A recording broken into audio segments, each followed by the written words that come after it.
Né à Rome dans une illustre famille de Toscane, Saint Léon le Grand fut l'un des plus éminents docteurs et pontifes de l'histoire de l'Église.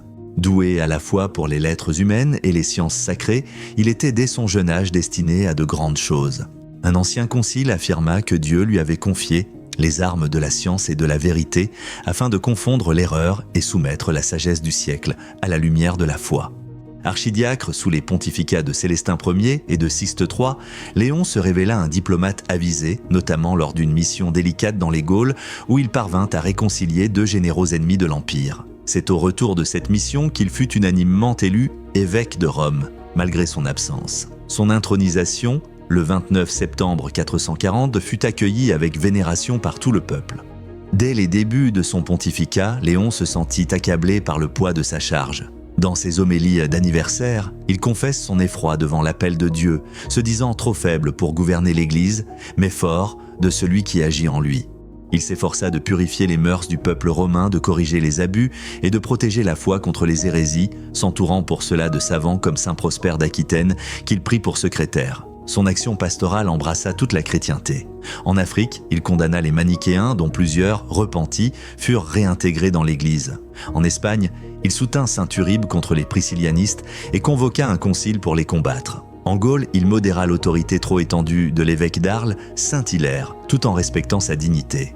Il rappela, avec fermeté, les règles pour l'ordination, exigeant que seuls soient admis aux ordres sacrés ceux qui avaient été mûrement éprouvés. On rapporte qu'il veilla et jeûna 40 jours au tombeau de Saint-Pierre pour obtenir miséricorde avant de conférer le sacerdoce, et que l'apôtre lui apparut, lui signalant les fautes commises dans cet office si redoutable. Mais c'est surtout comme défenseur de la foi qu'il brilla avec une lumière incomparable. Face à l'hérésie de Tichès, il écrivit la célèbre lettre à Flavien dans laquelle il exposa, avec clarté et majesté, le mystère de l'incarnation. Cette lettre, lue au concile de Chalcédoine en 451, provoqua une acclamation unanime « C'est Pierre qui a parlé par la bouche de Léon ». Mais avant cette victoire, l'Église dut traverser l'humiliation du brigandage d'Éphèse. En 449, une assemblée tenue dans la violence et la confusion, sous l'influence de l'empereur Théodose et du patriarche Dioscore d'Alexandrie, condamna injustement saint Flavien, patriarche de Constantinople, qui avait osé s'opposer à l'hérésie de Tichès. Les légats de Léon refusèrent de signer une telle iniquité.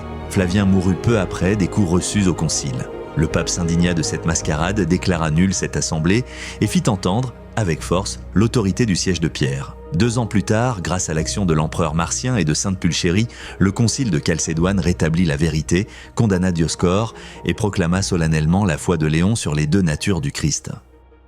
Léon ne fut pas seulement docteur, il fut aussi le sauveur visible de Rome. En 452, alors que les Huns d'Attila ravagèrent l'Italie, le pontife, vêtu de ses ornements sacrés et accompagné de magistrats romains, se rendit en ambassadeur jusqu'aux rives du Mincio. Devant ce peuple barbare, il plaida la cause de la ville éternelle. Ce fut un miracle. Attila, saisi de respect, recula. Selon une tradition, consacrée par le bréviaire romain, les apôtres Pierre et Paul apparurent aux côtés du pape, brandissant des glaives éclatants pour intimider le chef barbare. 3 ans plus tard, en l'an 455, Genséric, roi des Vandales, assiégea à son tour Rome. L'empereur s'était enfui, le peuple tremblait. Une fois encore, Léon s'avança. Seul, au-devant de l'envahisseur, il n'obtint pas le salut complet. Mais il négocia que la ville soit épargnée du sang et des flammes. Les Vandales pillèrent Rome. Pendant 15 jours, ils emportèrent un butin considérable. Le pape, resté au milieu des ruines, prit soin des blessés, des prisonniers, des églises profanées, et il alla plus loin encore, il envoya, jusqu'en Afrique, des prêtres et des aumônes.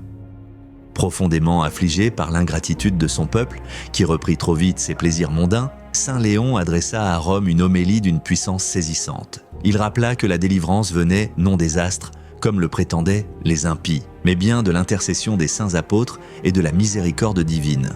Saint Léon laissa une œuvre écrite remarquable. Ses 96 sermons et 145 lettres sont autant de trésors de doctrine, de clarté théologique et d'élévation de style. Son enseignement sur l'unité des 2 natures du Christ, humaine et divine, est devenu une référence majeure. Il expose également, et avec autorité, l'empousseux de la primauté de Saint-Pierre, qu'il considère comme vivante dans ses successeurs. Son style allie force et grâce, simplicité et magnificence.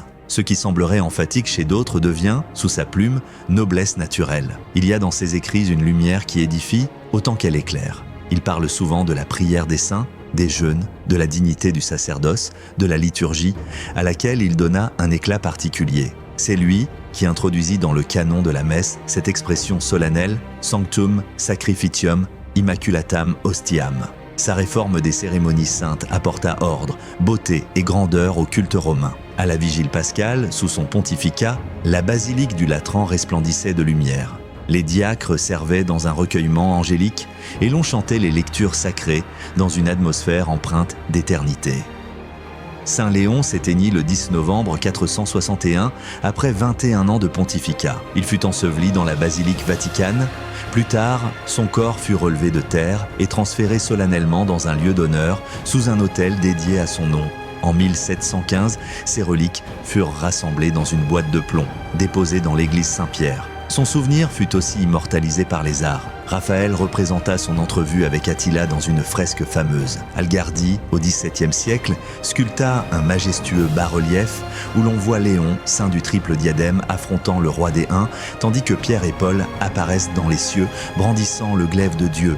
Benoît XIV reconnut sa doctrine et sa sainteté en ordonnant, en 1744, que l'on dise pour lui la messe des docteurs de l'Église.